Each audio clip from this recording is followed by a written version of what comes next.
tell me that guitar solo, even though we've probably heard it 1,000 times, it still sticks in your head because Slash's amazing phrasing, his perfect melody over that, right? Yep. So that's what makes a guitar solo iconic to me, at least those few things. What about you?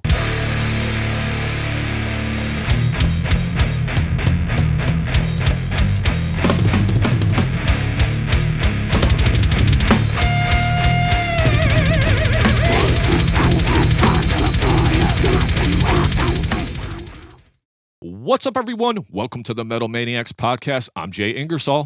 I'm your boy, Modd. What's up, buddy? What's good, Jay? Yeah, man.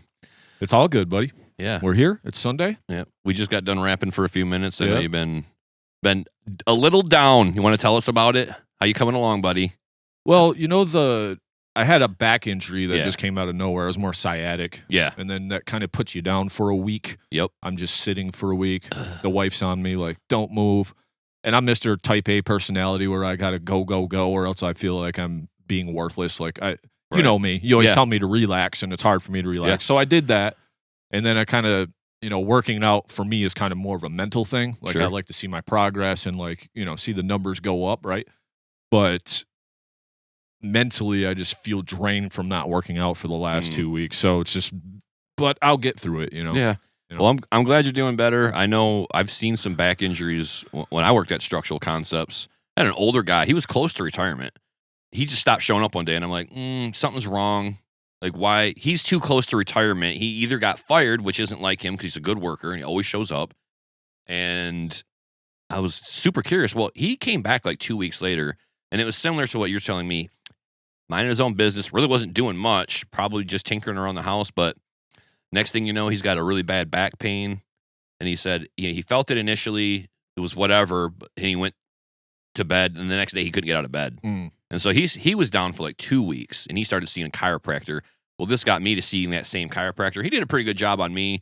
End of day, though, it's all about the physical therapy and the stretching. I think a chiropractor is kind of like a Band-Aid on things. It does give you like an adrenaline rush or, ooh, I feel good right away. Right.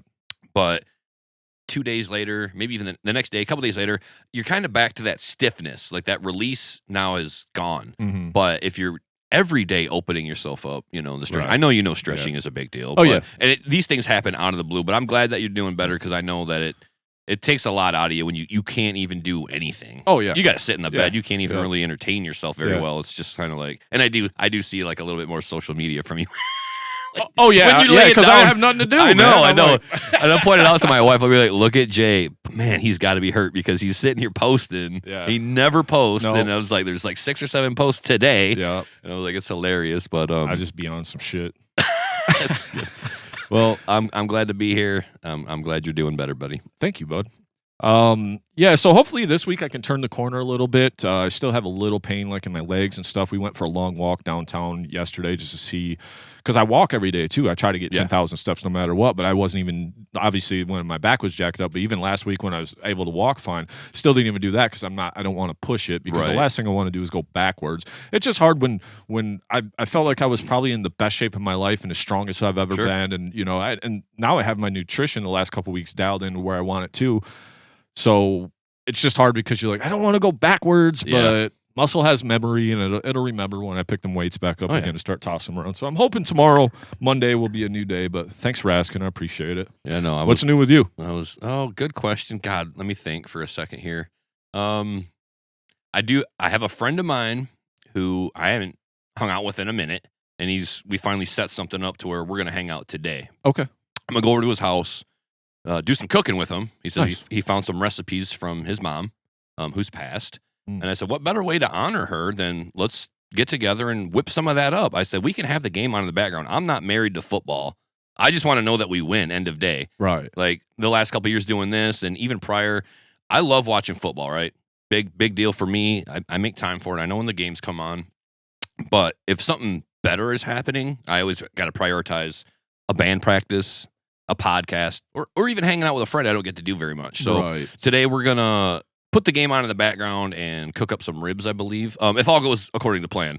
Other than that, lately, I went to see Sleep Token. Don't know if we talked about that. Did we? I don't think. No, because we had the interview with Ross and then. Yeah, we didn't really get into it. Yeah, that was like the couple days after. So, yeah. No. So Sleep Token, look, I know a lot of fans of the show probably not a big fan of the band Sleep Token, but we here love it, and I thought they did a great show. And I look at Sleep Token, I think of bands like Pink Floyd and Tool. Yeah. With big spectacle, the lasers, and the whole stage setup. And, Okay. and that's what I love about them. Yeah. And real quick, I want to touch on this before we go forward with today's show. There's been a lot of news about that band, about the fans at Louder Than Life, like dropping people crowd surfing, right? And stuff. And I'm not only did I get online to kind of defend the band, but any band really where this is a problem, it's mostly at festivals. And this is a point I kind of wanted to try to make on the show to a broader audience, because I just went and watched Sleep Token in Detroit at Little Caesars Arena. Mm-hmm. No crowd surfers, and they do have general like floor space to stand on. There's people standing, Yeah. so you could do the crowd surfing thing if you want. It's a limited amount of space, but you could do it. But I saw zero in the hour and a half that they played on stage. So this is a festival phenomenon where people are doing the crowd surfing, and I think what it is also the intermingling of the fan bases. So when you go to see Sleep Token, it's all Sleep Token fans. We're just sitting there kind of like rapping with Vessel and singing. Right. You know, like we're not really moshing and crowd surfing, but then you get us out in the festival and we want to get as close to the stage as possible. We're all surging forward. And I think you got other people who don't really care. They're like 50-50 lukewarm on it. It's not their band. Right. And they kind of go into those spaces and kind of ruffle feathers, in my opinion. Yeah. Because you don't hear about this from their solo venue shows, right? Yeah. But it happens at Louder Than Life. It happens at Sonic Temple. It happens at the festivals. I am going to sit here and say that the crowd surfing thing, it happens at festivals. It's not the fan base that's dropping you on your head. Yeah. You know, it has nothing, like Vessel don't say anything on stage, period. He don't greet the crowd. He don't say good night, good to see you, nothing. Yeah. It's straight poetry the whole night. That's music, all you get. Yeah. So he ain't sitting here telling you to stop crowd surfing and fuck them crowd surfers. Nobody's saying that. Yeah. Nobody, So how's it on the band when you're like, exactly. they're Or the dropping fans. people? Yeah. Like no, it's not on the band or the band's fans at all. It's just so I did get to enjoy that experience. Really top tier band live. Good stuff. We kind of been going on a little tangent here, but you know, I've always hated crowd surfers, but that's part of the concert experience. Yep. So you have to know that that's going to be part of your day, right? You might get kicked in the head if you're not paying attention. If you're out there in them spots, them floor spots. Yeah, it sucks, but it's part of the experience. So I want to just take a right turn because I think this kind of relates to this, and I was going to save this for a different conversation, but I posted a video about crowd killing. Oh, yeah. And so I got 50 comments, and I'm arguing with fools in the comments, and I have a lot of echo chamber in there, and that's not why I post to have an echo chamber. I'm here to have discourse, right? Sure. I don't care if you punch each other in the face.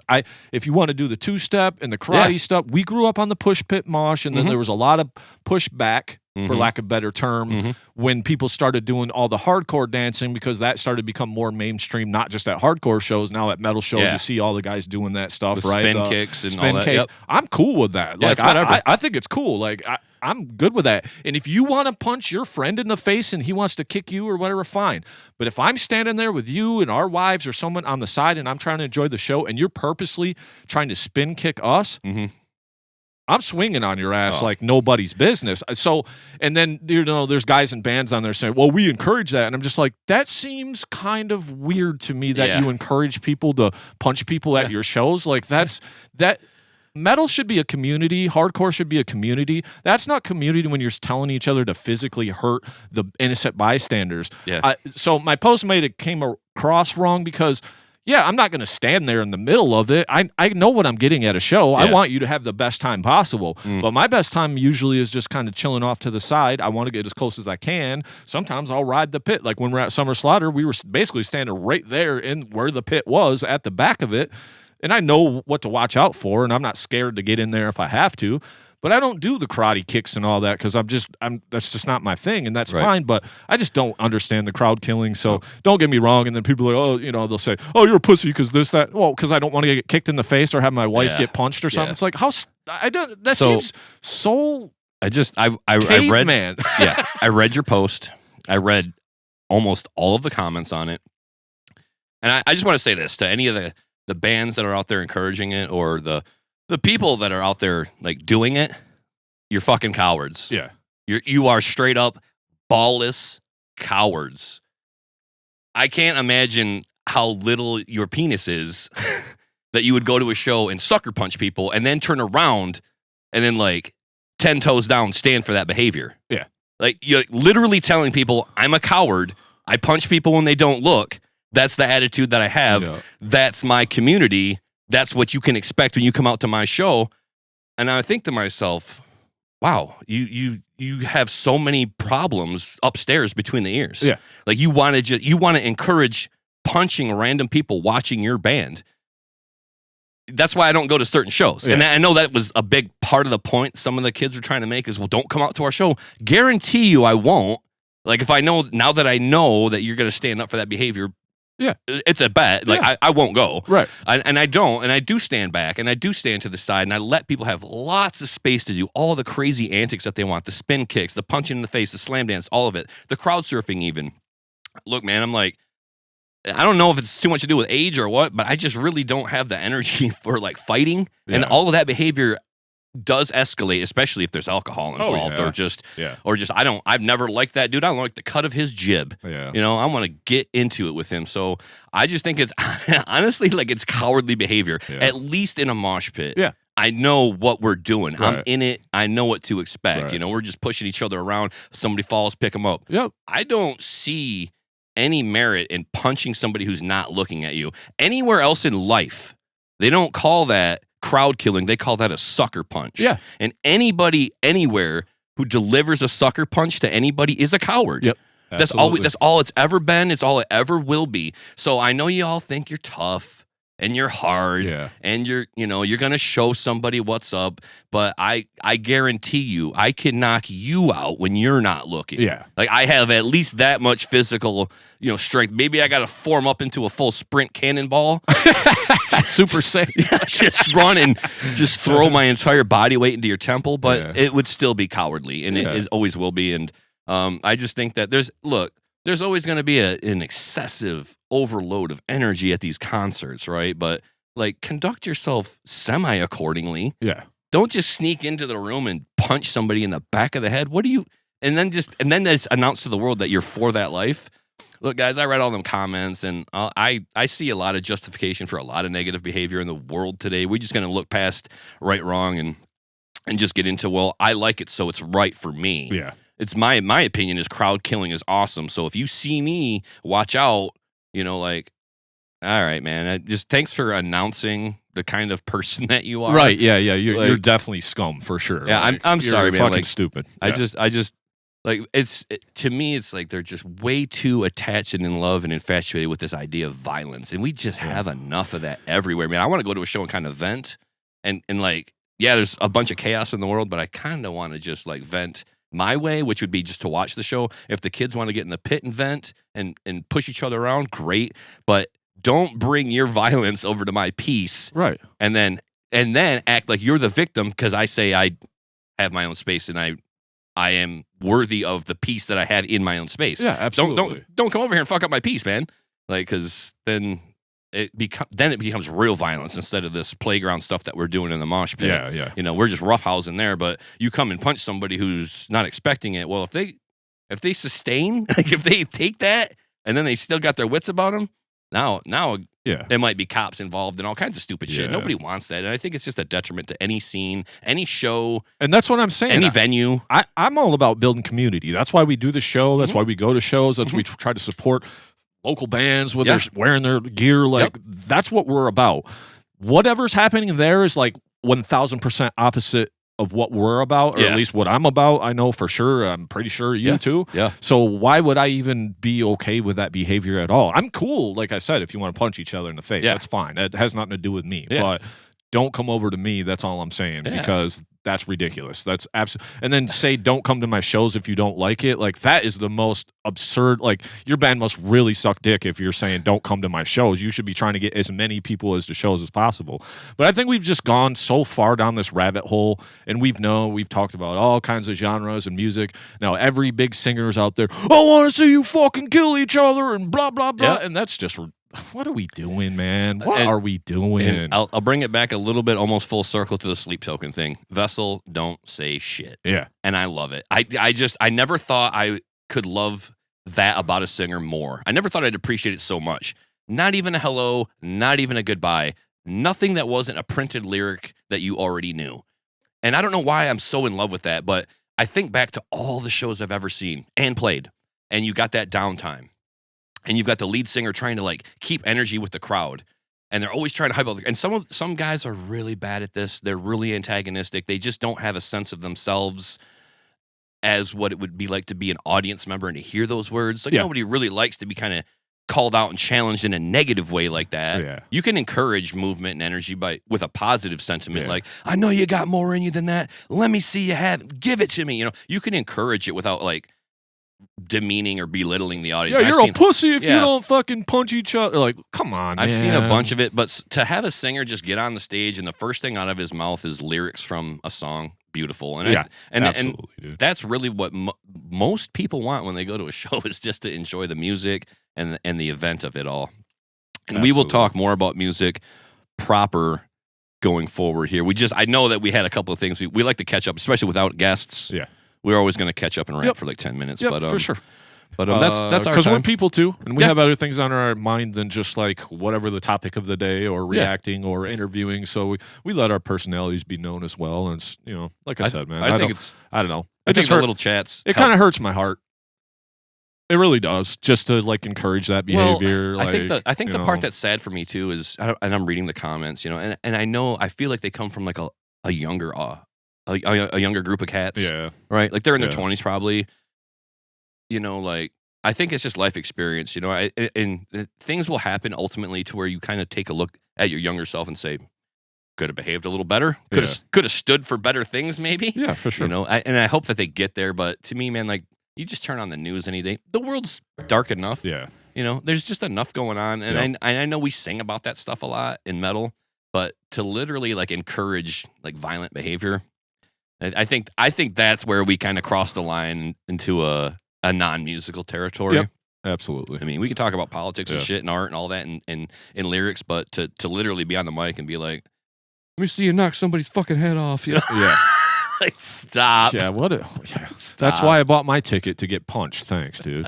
I spent my money to get punched. I would just antagonize a homeless guy or something, like if I wanted to get punched. I promise you, I like aggressive, manly things. Right. I do. I swear I do. Yeah. I like football. I like watching people get, like, not hurt, but run over and just bashed. Yeah. But I don't like to see an injury. Yeah. I don't want to see somebody intentionally harmed. Yeah. So there's a difference. Like, I like watching a mosh pit or a wall of death. I'll stand back and watch it. I mean, look at these crazy fools. Look at this crowd surfer. Yeah. I'm fine with all that behavior. Stop trying to include people that don't want to behave that way. Just leave us be. Find the guy who looks like he can take the crowd-killing punch, if that's your MO. Yeah. Find the guy that you've seen do a crowd-killing punch. Go punch him. Yeah. That's the thing.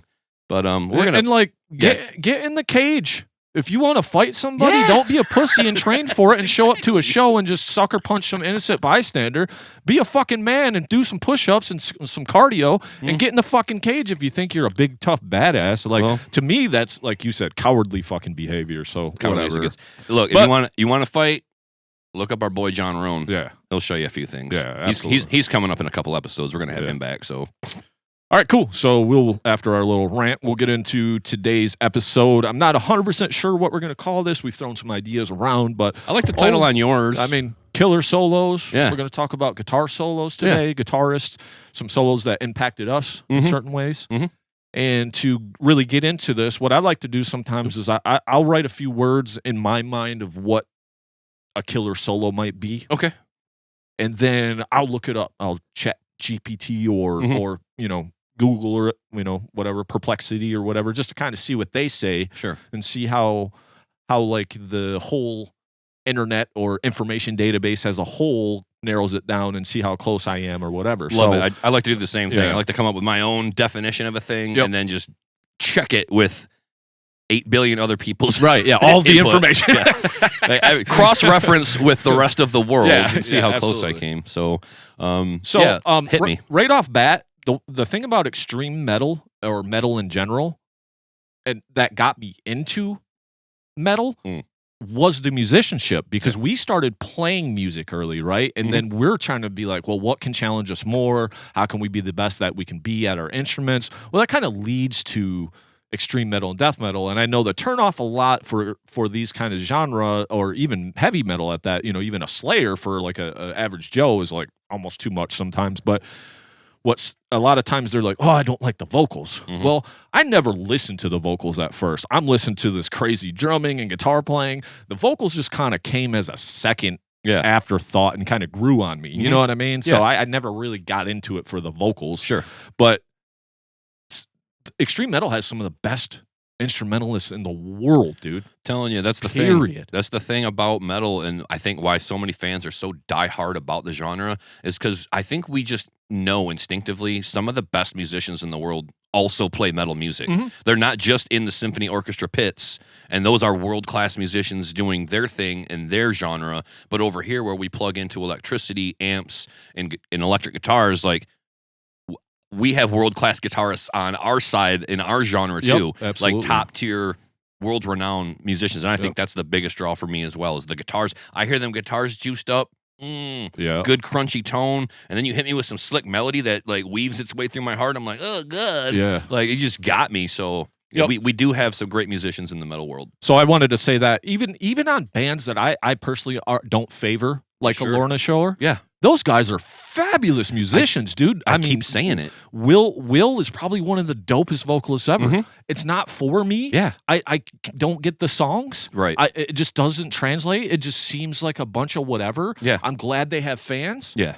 But to say them guys aren't some of the best players ever, I seen a video the other day of the guitar player shred. I'm like, these guys can fucking play, man. Because I know Will gets a lot of the, because he's the social media in front. He's the front man. He's got the pink hair. He's got the personality. Likeable. He's likable. Yeah. I'm sure he's a great guy. I'm sure they're all cool dudes. And that's one thing I do just want to say, and I hope I reiterate this a lot. I may say there's certain bands I don't like on the show. Don't ever think that it doesn't mean I wouldn't want to meet them, hang out with them, or help, whatever, talk about their music, because they are amazing musicians. It's just not for me. Not everything can be for me. Yeah. Just like you can't be for everybody. You know what I mean? You can't say please that all everybody. the time. I say it all the time. But I'm not for everybody. Everybody's not for me. Yeah, so I will just say, like, even those guys are some of the best musicians ever to touch their instruments, period. So that's one thing that drew me in. And then translating over to, like, the guitar solos, right? So what makes in this genre of all these great musicians, what makes a guitar player stand out? What makes a solo that they do stand out, right? So for me, it's almost like something that you can whistle after you're done, something like a memorable melody, phrase. So phrasing is a term that's used in guitar playing, where is you could scribble across a fretboard, you know what I mean? But that's not that's just a small phrase. Yeah, you might do a bendy, a little tappy. There's that's all the phrasing, and how you put that together is what makes a guitar solo. Yeah, a lot of times also that's a tension release, because and then you might be working off the music in the background as well. Tension release, a great example, Sweet Child of Mine, or Welcome to the Jungle. Like the solo starts to progress and then they start getting heavier, in the background. Yep. But tell me that guitar solo, even though we've probably heard it 1,000 times, it still sticks in your head because Slash's amazing phrasing, his perfect melody over that. Right, so that's what makes a guitar solo iconic to me. At least those few things. What about you? For me, it's definitely melody. I love a good, like you said, you can whistle it, you can hum it later. I think of the crowds in any of the South American venues where you get a metal band come through there. Not only do they sing the words back to the bands, they'll sing the guitar parts back to the bands. Yeah. So if it's a really iconic riff, like maybe Holy Wars or something, the crowd will be sitting there like, dun, dun, dun, dun, dun, and the whole audience is doing 1,000 strong. So for me, a guitar solo has that impact to where after you listen to it, that melody sticks in. Just as much as a verse or a chorus might, that guitar solo has to be looked upon as something that has recall ability to it. Yep. You can listen to it, and as soon as it's over, a bend or even a single note or a part of a phrase, like, man, when they hit that crescendo in the guitar solo, like all the hair on my arm stands up. Yeah. That's what I'm looking for. It makes the hair on my arm stand up, lots of melody, and lastly, it serves the song. Generally, they do. Otherwise, people just don't do them. But I do feel like there was a lot of an era where people just soloed because it was the thing to do. Yeah. You had to solo. You had to have a solo section. Yep, Yeah. you had to have it. So there's a lot of wasted guitar solos probably in history of metal, but there are many good solos where people did step up and rise to the occasion of writing something epic and memorable. Yep.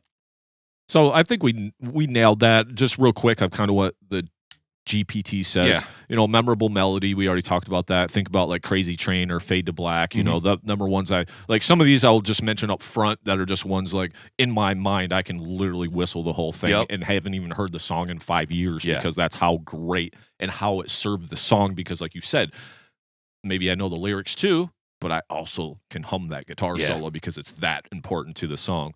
Motion first, technique second. I think that does have a lot to do with the phrasing, but also the notes that you're choosing over the chord progression behind it. I know that gets a little into the weeds as far as like musicianship talk, right? Yeah. But at the same time, it makes a lot of sense. I will say when we talk about phrasing too, I do want to bring David Gilmour's name up, Pink Floyd. Yeah. I mean, the dude, his bends are just out of this world. Yeah.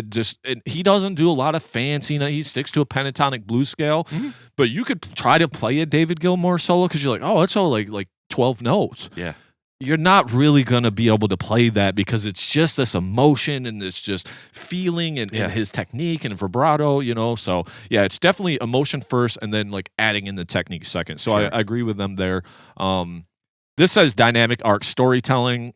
It just says it shouldn't be a random flurry of notes. I think that's kind of where you get into the phrasing too, because you kind of want to, maybe we start with a little bendy and then we do a little fast and then we do, some tapping or, some different kind of techniques, locking in with the rhythm section. Obviously it's cool. Sometimes a memorable solo will do that. They'll be riding on top of the music. Then all of a sudden she, whatever might go with the rhythm that's behind it. Yeah. Chuck's has done that a lot where they kind of, we'll do like some staccato and change up that solo section rhythm just to fit with the solo. So there's the phrasing we talked about, tone and technique variety. Then you start getting, that's just more phrasing and actually how you're going to do shit, Yeah. And then a lot of people have their kind of like signature style too, right? Sure. Eddie's known for tapping. Dimebag, just with this pinch harmonics and shit. Yeah. Pinch harmonics and dives. You got Kirk with the wah pedal. Yep. And then Marty Friedman, he's kind of got the neoclassical and some exotic stuff you don't really hear a lot, so it kind of just adds these different note choices that it isn't just something that your average guy that knows a blues box can play, right? Yeah. And Marty used to have a column in a Guitar World magazine where he would teach you all about different options for your guitar solo key. He's like, you can have a key in E minor, but you could, maybe play like a C major if you want. He would educate his audience really well. And one of the biggest things I ever learned from Marty real quick on him is like learning music. And I think Dane said this too. Learning music is like 75% listening. So if you're like trying to learn something and you just pick up the guitar and you're like, why can't I get it? Well, slow down. Listen to it like 2 or 3 times without touching an instrument. Yeah. Just listen to what you're trying to learn and just see what that little nuance is that you're trying to get. But Marty, great advice, great guitarist, and great teacher of the instrument as well. So, and then it gave me like 10 iconic solos, and maybe I'll flood those, or maybe I'll say those, but a couple of them might be some stuff we're about to talk about, so I won't even go that far into. I will say, for my list, I read your list just so I can make sure I listen to them. I didn't have to because I knew every one that you put on there. I figured, and like I said, those ones might be on like I kind of had like 2 lists, just some ones that were memorable. I kind of dug more into the extreme metal side of things, just with some memorable solos for me. And so we'll talk a little bit about those. And I will say a couple of them might not necessarily be like the most, like I can whistle it afterwards. But like when I got done hearing, I was like, Jesus Christ, what just happened? That was insane. Like I'd have to rewind it like 4 times. Like, oh my God, that was incredible. Like what they were doing on guitar. And we'll get into that a little bit. But I'm going to let you're always my guest of honor. Okay. And so I'm going to let you tell me what guitar solo spoke to you. Do you have these in like any kind of order? So the way we did talk about language and what words we were going to use to like push this episode. Right. We talked about iconic. We talked about favorite. Yep. Talked about memorable. Yep. And today I walked into the word killer. Oh, yeah. Killer guitar solo. So I did kind of put mine in order of, say, maybe like, I would say how well the masses know this already. So I'm going to start with like maybe my least known guitar solo that people should go and check out to the ones that, yeah, I've heard that one. I definitely know that one. And yeah, that makes sense. I for sure know that one. So that's kind of the order that I have mine in. Okay. And I know that we tried to like somewhat organize this in advance so that it would have a more of a gel to the episode. But I know that we just wanted to talk about guitar solos, and I wanted to talk about some of my favorites. Sure. But I also wanted to kind of steer that into some things that people would know and be like, oh, yeah, I do know that one. Okay, that makes sense. That's right. Yeah. So I didn't want to reach, because I'm sure there are really great solos by unknowns that if I sit here and talk about it, I'm talking about, first of all, I'm talking about music. What are we dancing about architecture here? Yeah. But like, so first of all, I just have to talk about music. Second of all, I would be talking about something that people don't know. And I didn't really want to do that. I want to at least bring something. Like, we can do another episode of it. Like, let's talk about more guitar solos down the line. I figured that was open as well. Oh, yeah. But for today, I want to roll out with one of my favorites. The first time I heard this guitar solo, I was immediately a fan. And I called up our boy, our original drummer back in the day, Rich, and I put him on the phone. So, you know, the corded phone to the wall. Yeah. And I stuck the phone speaker right up into the stereo speaker. And I just played him the solo section for all of, you know, a minute, 55 seconds, a 55-second guitar solo. And dude was like, I need that in my life too. I need that right now. So not only did it impact me, it impacted somebody over a phone speaker. This is how good this guitar solo is. Nice. And that guitar solo is Carcass Buried Dreams. So this is my introduction to Carcass. This is the first thing I ever... No, Heartwork, Beavis and Butthead. Yeah. But I bought the album because of that. I put this on. This is the first thing I that was going to say, this is the first song, right? Yeah, this is track one. Yeah. Dun, dun, dun, dun. Yep. So we get to the solo. It starts with Bill Steer at the 2-minute, 15-second mark. He plays for about 30 seconds to 2:42, and then it carries over to Michael Amott, now of Arch Enemy. Yep. And just two really great solos back to back. I counted as one. It's one solo section. There's no real gap. What I like about this solo is it feels like each guitarist wrote their own rhythm underneath it. And those rhythms are not necessarily in the song before or after. So it's a really unique way to build a bridge that is going to be a feature for guitar soloing sections, and then build your way back into your first verse or your introduction riff, which they did a great job of. This song, when you get to the solo section, it's seamless. There's no stop-go action. It just flows right into Bill's solo. And Bill, coming out of his solo, it's such a beautiful thing. It always amazes me, especially on the album, the way he hits that high squeal, and maybe the dive bar, you know, pulls it up so it gets even higher and it soars up. And then Michael comes in with that wah pedal effect, and it's a totally different tone. It complements so well compared to what Bill was doing.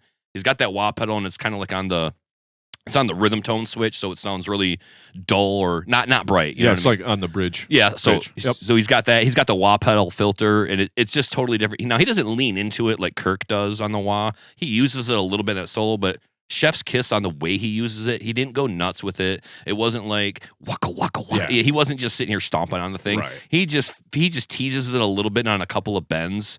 And to me, it just blows my mind. It's one of the most melodic solos. It's probably one of the most melodic death metal albums until you start steering into like Death or In Flames. You know, this is like Carcass's most melodic and heavy album. So I just want to say, this is probably the one that may be the least known. Going forward, I'll definitely throw some names of songs and bands that you know. But if you haven't heard the solo for Buried Dreams by Carcass, I think that one's worthy of some attention. Just really, like, to me, over the top in terms of delivery, in terms of all the things I might want out of a guitar solo. Like I mentioned, those rhythm sections behind, the seamlessly flowing from one rhythm to the next while also soloing.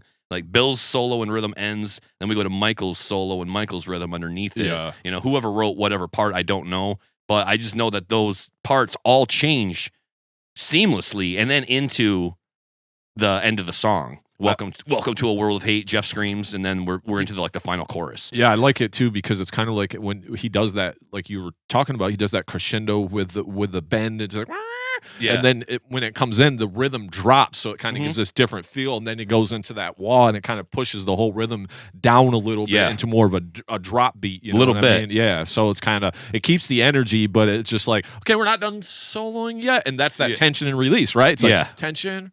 release, and now Yeah. we're going on another ride. It's kind of like the roller coaster, right? Yeah. So I didn't stand a chance after hearing that guitar solo. Like, again, it's one of those things I mentioned, like the hair stands up on my arms excitedly, just from wrist to elbow, my arms hairs will be standing up. I didn't have a chance. I was immediately a Carcass fan after track 1. I don't even know if there's a skip on that album. I mean, Carnal Forge is probably like the most grindy song on the album. that's probably Or This Mortal Coil. that's as well. my favorite one, though. They played that one live. I think Don't rub it in, motherfucker. I got some footage. I got some footage for Speaking you. of back injuries, missed Carcass because of that. After I called you out on the show for not going, Oh, that's funny. Yeah, Yeah, I that's forgot I had awesome. the ticket, Yeah. and I ended up having a great time. But and I had to give mine away. I did miss you. Yeah, I did miss you. I was like, So- man, we'd have been talking about it. But so Carcass Buried Dreams. Okay, that's a great one. You like it? Yeah, I love it. So I think what's cool is what we're talking about. I think I might have went more with some of my favorite solos. Yeah. Whereas you kind of went more with the memorable and iconic. So we kind of were covering both grounds with both of our lists because I wrote down some iconic ones underneath, and they're almost exactly your list to a T, Okay. which is weird. Nice. At least I kind of like named three here and 3 there, and they all kind of cover all yours. So I'm like, we kind of cover all bases in this episode. Yeah, so. I mean, these are some of my favorites. If I only went with favorites, I don't know what I would change out. And then we have a similar topic coming up, and I'm like, do I do what everybody knows, or do I do my favorite? Yeah. Where do I squeeze in the hot take? Right. So if anything, the Carcass might be a hot take, but the rest of them, I'm sure everybody will agree with me. What do you got, Jay? For me, I do want to say this. I'm going to go with Soilwork, Chain Heart Machine. This album, the song Machine Gun Majesty. Okay. So everybody knows, if you've listened to the show or listened to the episode that we talk about our favorite albums, it's one of my favorite albums. And just how awesome and melodic this Swedish death metal masterpiece is. And there's a song that comes in towards the end of the album, and the song is Machine Gun Majesty. But the funny thing is the guitar solo is a guest solo by Matthias Eklund of Freak Kitchen. And so I think that's what gives it a different flavor, because it's just not the Soilwork you heard for the 7 or 6 previous songs, right? Right. But the rhythm behind it is just absolutely fantastic. And then he's just doing these techniques where we're talking about phrasing. Mm-hmm. He's ripping an awesome melodic solo through, and then he goes into this thing and it goes like this weird noise that I've never really heard before. It's almost like he's got the kill switch or something. Yeah. And like that was one of the first times I ever heard that technique kind of used. Like, now everybody kind of has that or whatever, and he might have been just doing the bridge thing. Yeah. But the way he was doing it, and then some of the bends that he did, I just remember when I was done listening to that, another one where I had to like rewind. What in the fuck was that? Like, how did that happen? Just my mind was blown, and I was just thinking that was a guitar solo. Yeah. And then ever since then, that just always sticks in my head, that particular guitar solo off that album. So I'd say that's one of my favorite ones, man. I mean, that comes in at 3 minutes and 15 seconds. If anybody's interested in going to listen Just jumping straight to the it. solo. Yeah. I did put my time marks on there too, so people could run into it. Maybe we could figure out, I was going to do this the other day. Maybe we'll start putting a playlist together each week for our episodes too on Spotify. I will figure out how to do that, and that way we can correlate it with the episode, and people can go listen to the bands or solos or whatever we're talking about. So nice, easy access to some of the talking points here. Absolutely. So 3 minutes 15 seconds. Soilwork, Chain Heart Machine, Machine Gun Majesty. Check it out, man. Soilwork's another one of those bands. I don't know if we've done enough to show them love on our show. I think somewhat, we definitely talked about their older material. Talked about them, Talked about them plenty. Just one of the most melodic bands out there. It's good to see them come right up number one or first mention from you, because when we talk about melodic death metal or melodic extreme metal, Soilwork's got to be one of the best options out there. You got your In Flames. There's a lot of stuff that's super melodic, but few and far between are the bands that are as melodic as Soilwork and as heavy, right? So I think the great choice. They've always had killer lead guitar work in that band and great guitarists. They did no slouches. I know they've been through several over the years, right? This is a long time band, so they've had a lot of shake up in that band, but like 30 years at this point. Yeah, never worried about what they're going to deliver. Haven't always been the biggest fan, just keeping it real, but great band. And even on some of their weakest albums, you go back to them in time and you're like, oh, I just didn't get it then, or it wasn't my mood. But it's still like they write great music. So I got a co-sign on the Soilwork, and I'm glad to see him come up right away.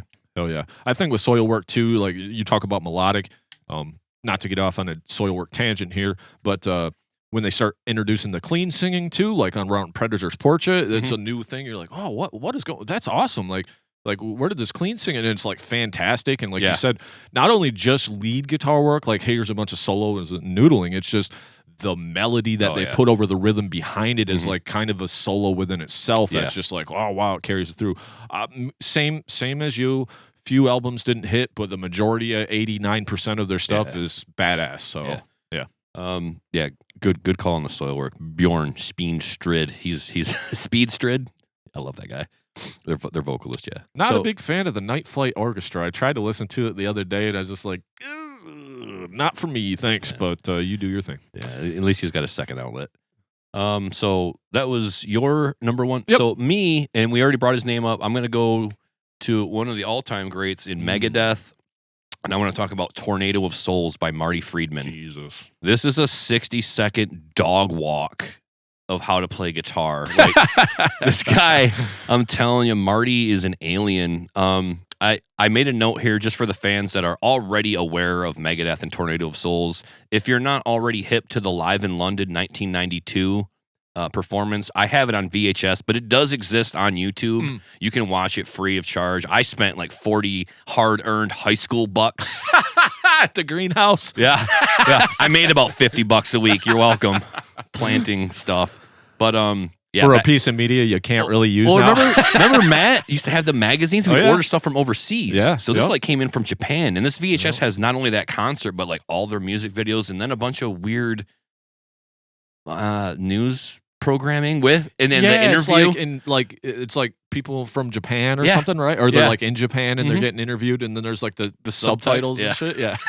So for context, watch that. Now Marty on the solo, Marty can do so much, and I really feel like he's playing with a modicum of restraint as he plays this solo, because it's 60 seconds is a long time to solo, but he does such a great job just kind of building the melody and using the phrasing to go with the guitar rhythm. Now, Marty doesn't need to do that. He can just solo galore without having to pay attention to what's going on behind him, just kind of know when to exit. Right. But on this one, it's kind of like as Dave's playing the rhythm behind him, like Marty's solo just kind of feeds into that rhythm and the drum work perfectly. And he doesn't overdo like the trem picking or the scribbling or the sweeps or anything. He knows when to find that note and bend it. And he just does a great job working for how technical this guy is. Like I said, he does seem to just hold back enough, all for the sake of the melody. And I know it was Dave Mustaine talking about Marty's playing when he said, what I love about the way that Marty plays is that he tells a story that I can't tell lyrically. He tells it on his guitar. And I thought, well, that's interesting. I've never heard somebody refer to a guitar solo as storytelling. But because Dave said it, and Dave's like one of the architects of metal, I'm going to buy in a little bit. And I listen to Marty's solos more and more, and I'm like, yeah, it almost feels like you can see lips move, mouthing the solo as I'm listening to it, because it's so memorable and melodic. Yep. And he doesn't do too much over the top with the techniques, with the sweeps or the taps or anything. He can do all of that and some. In his sleep, behind his back, eyes closed, this guy can play guitar, like nobody's business. Yeah. He's one of the best in the world. For sure. Easily. And I think this is one of Marty's best offerings. Like, he's got a dearth of music I don't know about. Yeah. I know he has more work and material than I've ever listened to. His solo stuff is good. I've heard it on the radio, like the Marty Friedman band or album or whatever. Yeah. It's good. It reminds me of Megadeth without Dave. Yeah. But it's great guitar work. But I think it's one of Marty's most shining moments as a Megadeth guitarist.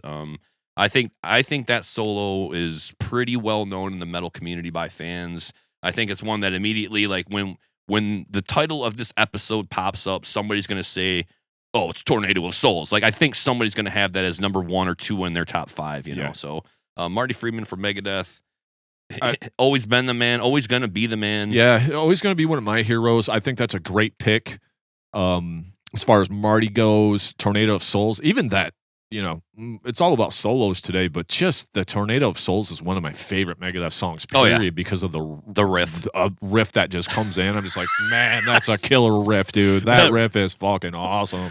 It's technical, it's melodic, it's fun, it's everything. It's heavy metal. It changes enough to keep you interested, and then you're kind of like, wait, that's a little more technical than what it kind of sounds like even. And then when he rips into that solo, you're just kind of like, Jesus, just poured on me, baby, Yeah. And So- Dave really lets him have it. Like, he just lets him go with it. Like, Yeah. like I said, 60 full seconds of this guitar solo, and you can listen to it and kind of like break it down from one section to the next. Like, we talk about phrasing. I thought he did an excellent job of phrasing, where he didn't mix and match things too much. He decided, if this is the speed of my right hand, I'm doing that speed for this whole phrase before I go up to like a more increased speed in my picking on the next phrase. So he didn't like confuse the listener too much. He gradually allows you to build up to the crescendo of the outro of that song. Can't do what's on my mind. The big outro of that song. I think everybody knows that lyrically too. So awesome. So I'm going to go, I'm just going to squeeze in a little bit here. So under my iconic list, just to add to what we were just talking about. Sure. I have some Megadeth on my iconic list. Yeah. So I would say Holy Wars is another like iconic. It's not on my, it's just on just a sub list, right? Yeah, sure. So because I'm going to let you cover the other one that I'm gonna refer to too. But Holy Wars, I mean, you got the trade-off solos, and then you got that whole clean. Oh yeah, Marty's little like how nylon memorable guitar solo and iconic is that when it comes to metal? Like, you're not. We just don't do like that that kind of stuff anymore. Like, just that memorable. I mean, I know it's a time and place for everything, but that really speaks. I mean, did you want to speak on it? I mean, only that. I guess the reason I maybe overlooked or looked past Holy Wars is because there's so much soloing in there. It's like, which solo are you talking about? I'm just like all of it. Yeah, exactly. To your point, though, like when you get to the clean solo from Holy Wars to Punishment Due, there's nothing like that still. Yeah. I really, there's really nothing like that. I'd have to search deep to know that in my collection somewhere else somebody rips some nylon acoustic guitar string solo like Marty did. Like, I've never heard anything like that since. And we're talking 1990. Yep. It's 2025. Where are all the acoustic nylon string guitar solos? Yeah. Talk about iconic. I didn't put that on my list, but you're right. The only reason I didn't is because you've got Dave soloing left and right. Solo. Yeah, and the trade-off. I could have said Hangar 18, but I do feel like Tornado of Souls is probably the most patient and melodic solo on that album. Sure. And then I would very listener friendly. I would like to speak to. No, we'll skip that. Let's just go. I'll speak to that in a second because I see what's next on your list anyway. Okay. I'm gonna go for another one that's kind of like the first one. That you can't really say that I'm not gonna whistle it when I'm done, but it just blew my doors off when I heard it. And it was Between the Buried and Me, Colors, the song White Walls. Okay. Comes in at 10 minutes and 52 seconds. It's at the very end of the album. Yep. But you've just went through 48 minutes of BT Bam with assaulted by every genre, every guitar melody, every technique known to man, all shoved into a basket. However they did it. Colors is an amazing album. Yeah.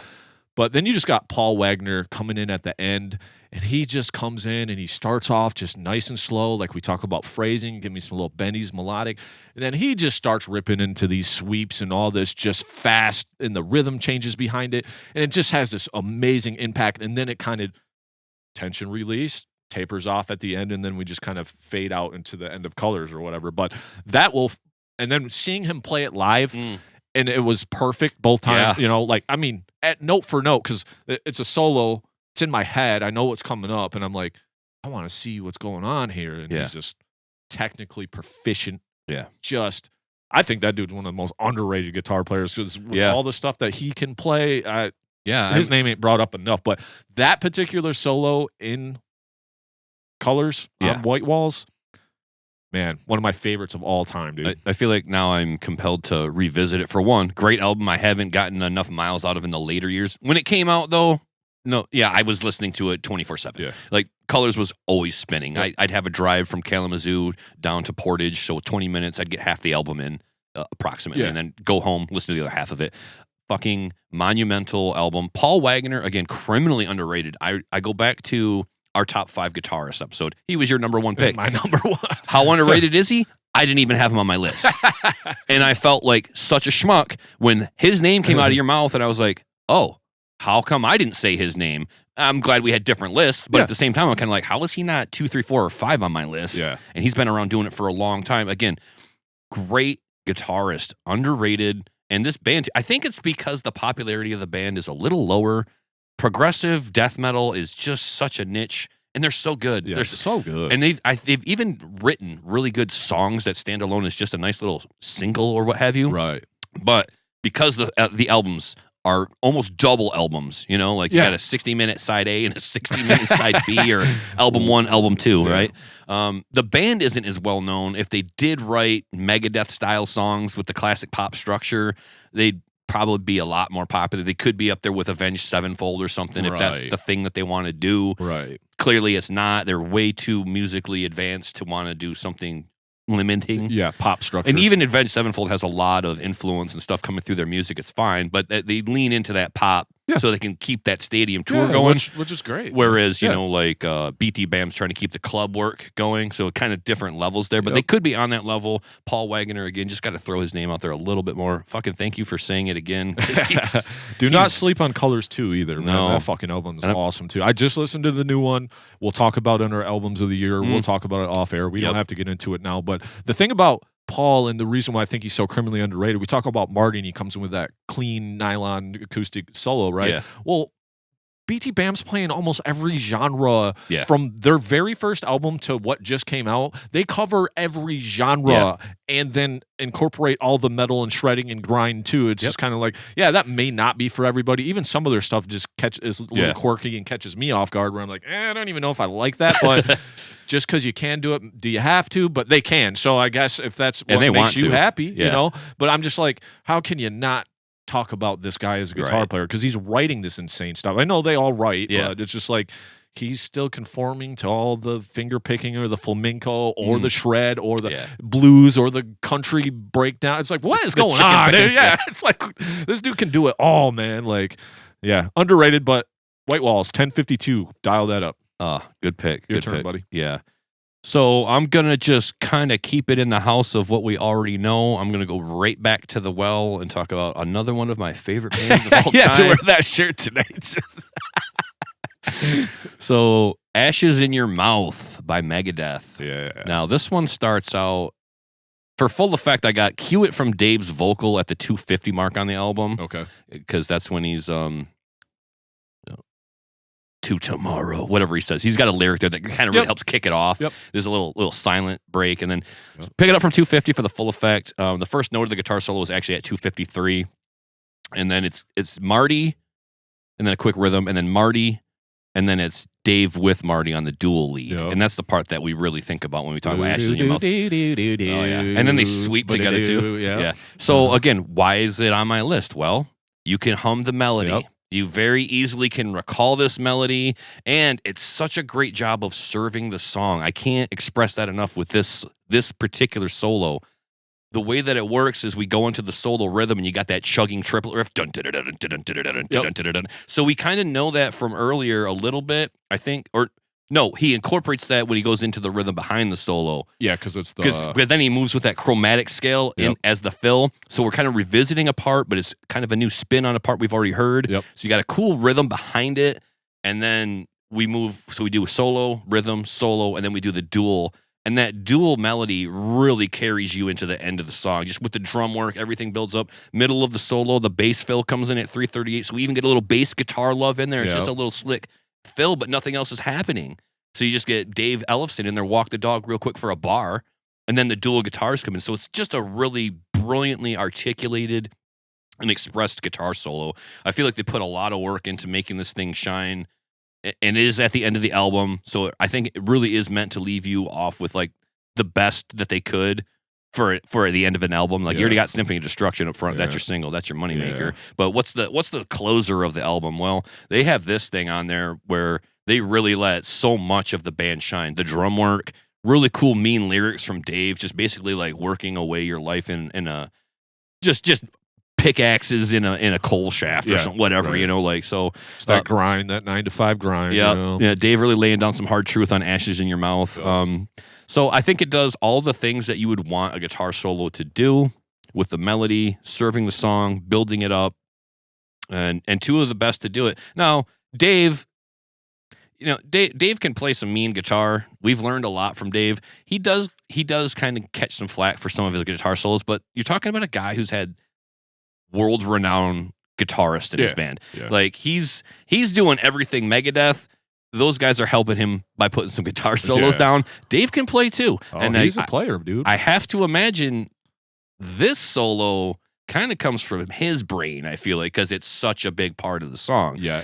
And sometimes you can tell his are a little, I don't want to say stiff, but just compared to the fluidity of these world-renowned guitar players, his is just, his level's right up there too, but it's just a little different. You can kind of tell sometimes when it's a Dave solo or a Dave like particular melody. It's just kind of his note choice. And I like Dave's playing a lot. And I do too. I'm never gonna really look down on it, but all the years of listening to him, I do agree with you. You can tell like when it's a little bit of a scribbly Dave Mustaine solo with the trem picking and stuff. And it's not bad. It's not like coloring outside of the lines, but Dave does like to trem pick a lot. Yep. And I hear that, and I don't hear that necessarily from Marty as much. Yeah, it's just a very used technique sometimes, and he's doing this whole he's got the weird hand. So but I don't think people are gonna have as hard a time recalling the Ashes in Your Mouth guitar solo as compared to like a Buried Dreams. I get it. Like people have by and large heard this solo.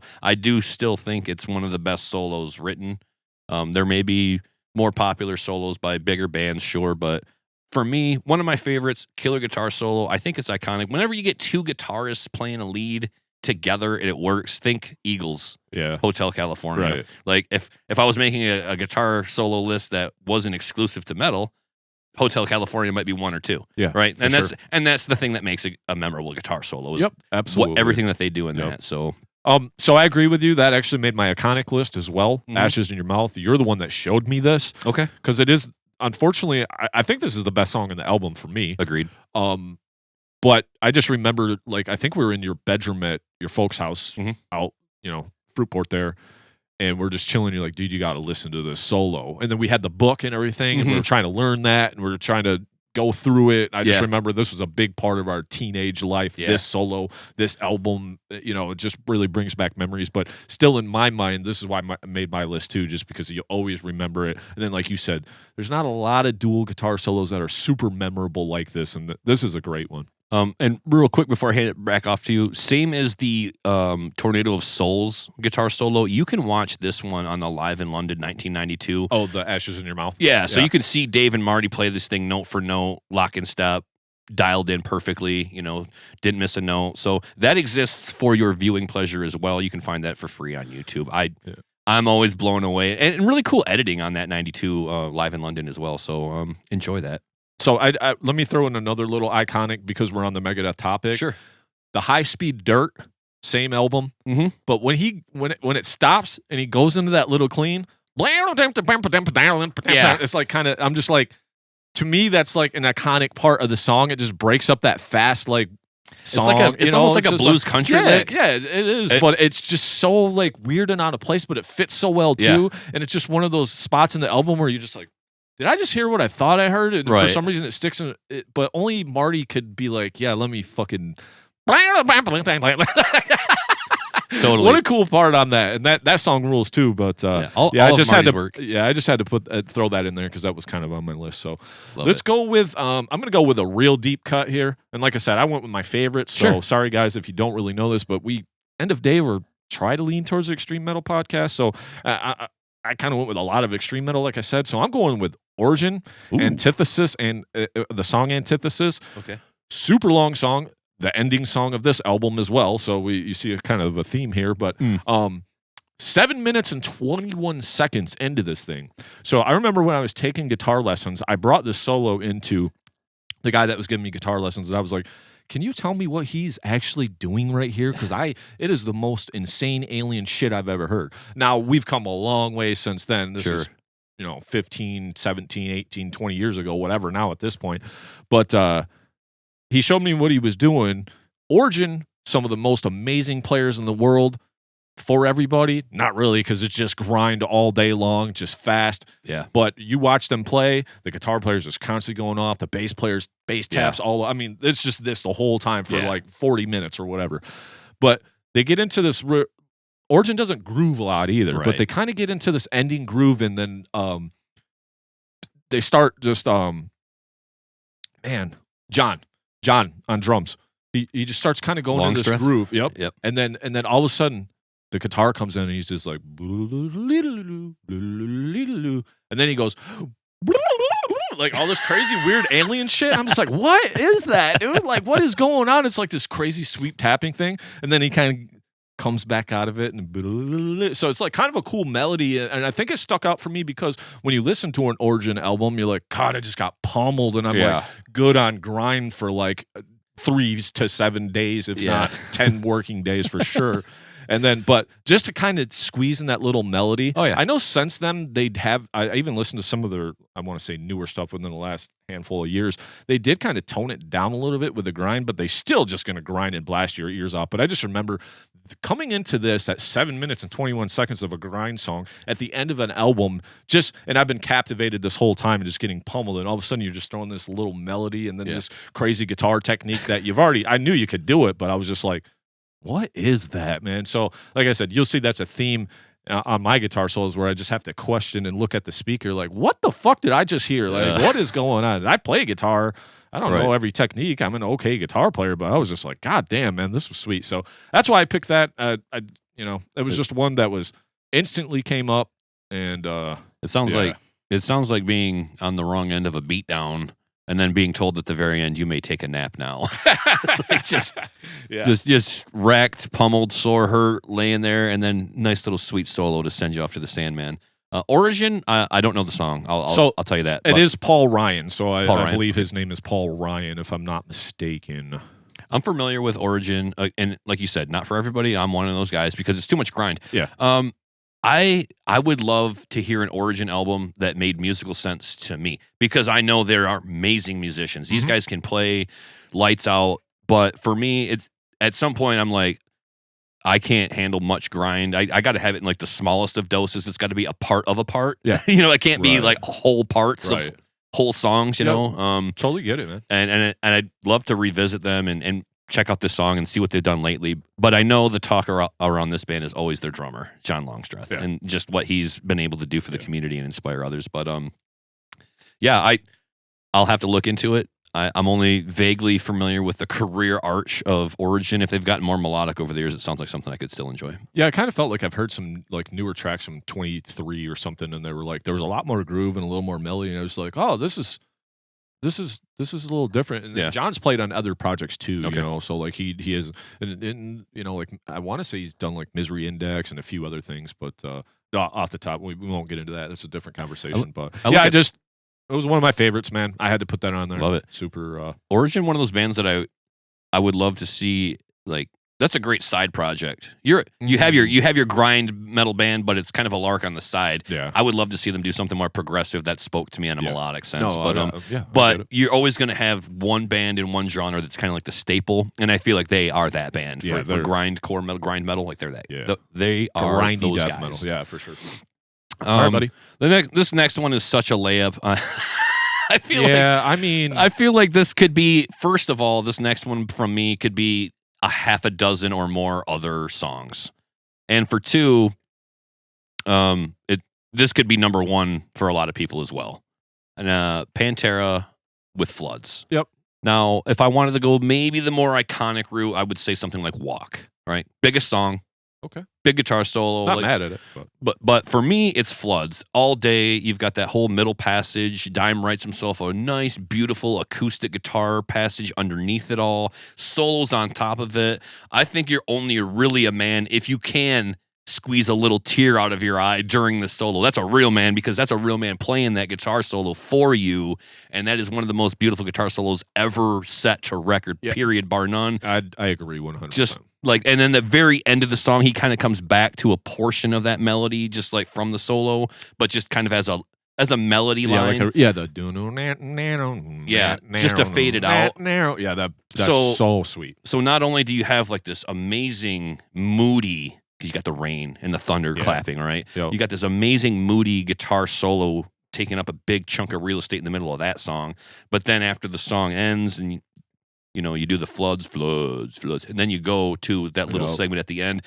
So talk about serving the song. This solo is that song, and then on the way out of that song, you get a little chunk to go, a little Would you like to box up snippet. some solo to go home, sir? Here you go. So yeah, you got a Doggy bag. little doggy bag of floods on the way out the door. Look, Dime has so many guitar solos that are so over the top and beautiful and amazing. I mean, So good, dude. look, it could be Cemetery Gates right here. It could be Domination, right? It could be so many things here. To me, this is probably the rarest of Dime solos because it's such a patient, melodic solo over the acoustic guitar. I know we could be talking about a lot of shred-tastic Dime solos, but this is the one that everybody walks away from and can hum it after one listen. Like you know it almost like after one listen. So that's how memorable this thing is. It's one of my favorites. Whenever I think of Dime solos, I think of Floods and I think of Tens. Those are the two that I like the most. Yeah. But he's got killer work across the board from day one. Obviously, you can't have this podcast episode without Dime's name coming up somewhere. I mean, you have to. It would be irresponsible. It would be like, these guys really don't know what they're talking about. They only talk about what they like. I love Pantera. I love Dime. He's going on the list. If you're mad that he's not number one, that's okay. He could be number one on your list. Yeah. I again, just trying to put it into context of what we were going to call the show. So I was kind of wrestling with how do I steer into some of this dialogue that I'm about to have around these solos. But I think it's memorable. It's killer. It's iconic. And it's one of my favorites. So Pantera with Floods, probably number one on somebody else's list. I'm with you there too. So many iconic. I agree with you 100%. It made my iconic list. Floods, I put it's like you said though. It's the easy little bunny. Yeah. It's the layup. It's an talk easy about one. Dime that a lot of times, and I should have said this at the beginning of the episode, and I kind of forgot. We did ask the question on Facebook to the audience, and we got a bunch of responses. So we'll read those at the end of the show. So I wouldn't be surprised if this wasn't on there. But like you said, Domination's a super iconic, big one too. Plus with the live in Moscow, like that's all over the place, and him just shredding that solo. Like you said, Cemetery Gates, how iconic is that? Cowboys from Hell is super iconic. Yeah. So he's just got so many amazing solos. The Cemetery Gates, he's trading off highs with Phil's vocals. Like Phil can't do that anymore, but at the time when Phil could hit them power metal high vocals, like that was that is a very good solo to reference just for the sake of how he blended in Phil's vocals with it. Yeah, absolutely awesome. So, Thank you.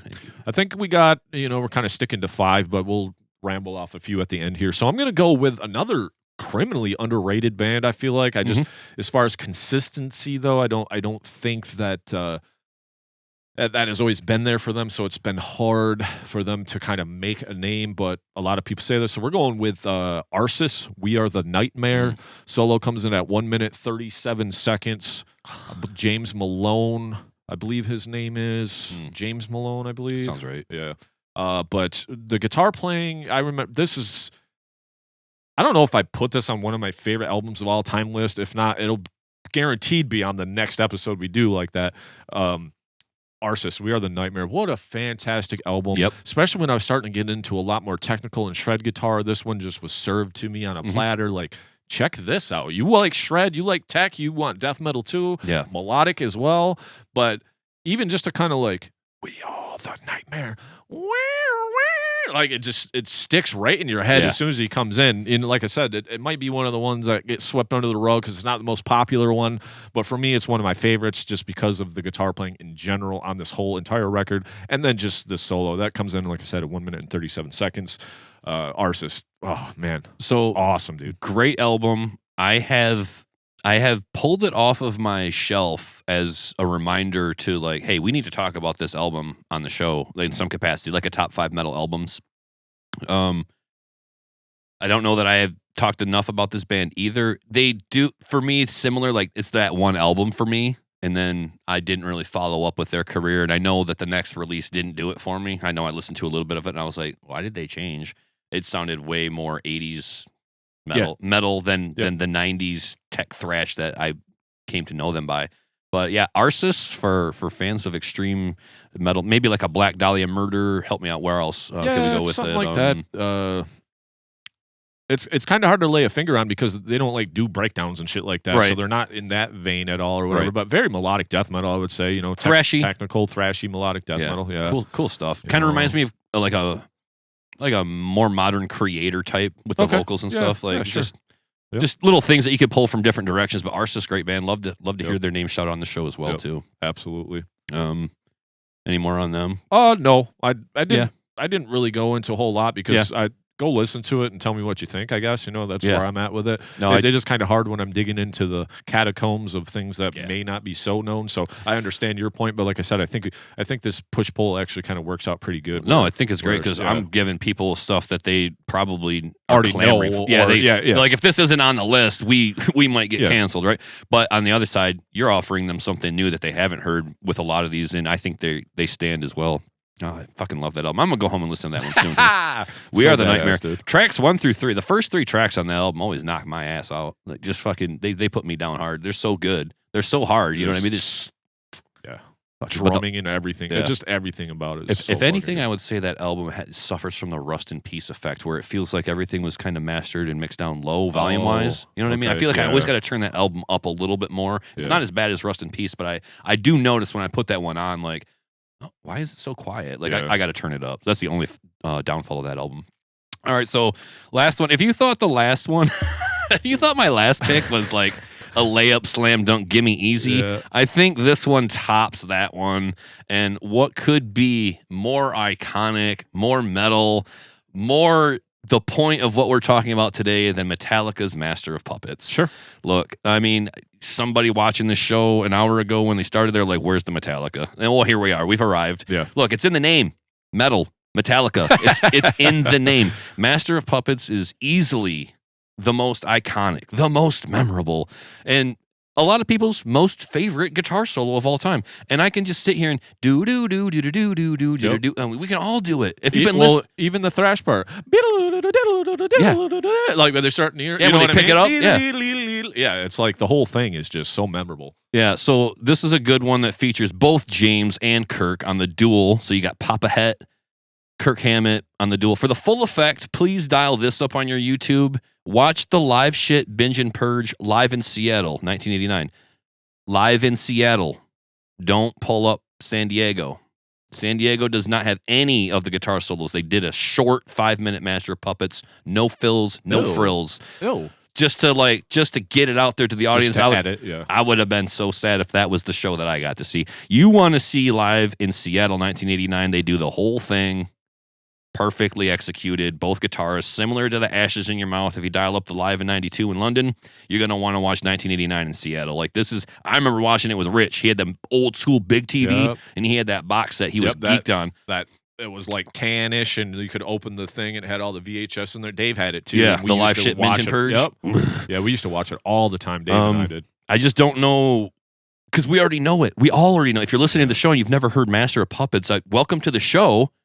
Press pause on us, go listen to Metallica, come back to me. Just does all the things, right? It's got melody. It's got like push pull, because you're slowly building it up from that tiny little melody to the chugging rhythm that you come out of by the time you get there, like a minute and a half later, they go through all this work, serves the song. It takes you places from where you were. You got the verse, chorus, pop structure, but then we master, we drop it all the way down. And then we plant a whole new seed of a song. That could have been the end of the song. Yeah. This is long enough right there. You're like at 4 minutes at that point. We drop this thing in the middle of it. Now we've got a progressive metal epic masterpiece. Yep. And not only do we have that solo, but then it goes on further, like you said, to a real shredder solo from Kirk. Number one on my list for like most memorable, most iconic, killer. Yeah, sure, all those things. I think if a kid hears this song, he wants to pick up the guitar mostly. And learn to play it. I think you can play this thing for a little person, a tiny little 5-year-old, and they're going to be like, that's pretty. Yeah. I want that. I want to do that. So speaking to that, not to interrupt, but I mean, Stranger Things. Oh, yeah, I forgot to tie that in. Yeah, so, I mean, we just got introduced to a whole new audience that we've never heard before because of Eddie on Stranger Things when he's battling the whatever the thing that won or whatever he's called. Yeah. He's playing the music in the upside down, and it starts with the riffing Master of Puppets. But then it goes, he does play some of the solo where he's like, so that song became super popular again 2 or 3, 4 or 5. I don't know. Yeah, it was only a couple years ago. Yeah, because the new season comes out, I think, or the final season comes out this. Sean and I just rewatched it, so it's kind of fresh in my mind too. But bringing it's so iconic that we put it in a show in 2025 as like a reference to metal and a guy playing guitar. That's how crazy iconic that shit is. Yeah, and it shows you that they are still relevant. Metal's still relevant. We're going to put a 1987 guitar track or our 1987 track into a 2025 TV show. We're 35 plus years removed from when that song came out, and now it's still so popular that it could be put in the middle of a television show that is one of the most popular television shows on one of the most popular platforms in Netflix, and a whole new wave of people are just like, holy shit, Metallica's a thing. I've never heard of Metallica because they're too young, or maybe they have, but they're not familiar with the old stuff because you don't get Master of Puppets on the radio every day, but you get it in a Netflix show, and all of a sudden you got a floodgate open of millions. I didn't know people made music like this. That's how I felt when I started hearing heavy metal. I was used to Journey, Boston, Aerosmith. It's a long time before we get to Metallica and Megadeth in my little world. Absolutely. I got to become a 12-year-old kid before I'm hearing some of these things, or I got to find it from my uncles. I got to steal from. You got a poster on the wall. Let me steal your tape. Yeah, let me check it out. Yeah. So Master of Puppets probably the most iconic one for me. Jay, anything else on it? Well, Metallica made some iconic solos in general. I mean, Fade to Black's won the song, and then of course Enter Sandman. I mean, and they have many, many more, and because they've had so many radio hits, and a lot of them have had solos on them too. So they've always kind of had that power of still being able to put guitar in the front of everything else and have a guitar solo, and have more than just there's some pop structure going on in their songs, which makes them popular, but they still always kind of threw that solo in there for most of their songs, no matter what. And a lot of them, Kirk's playing has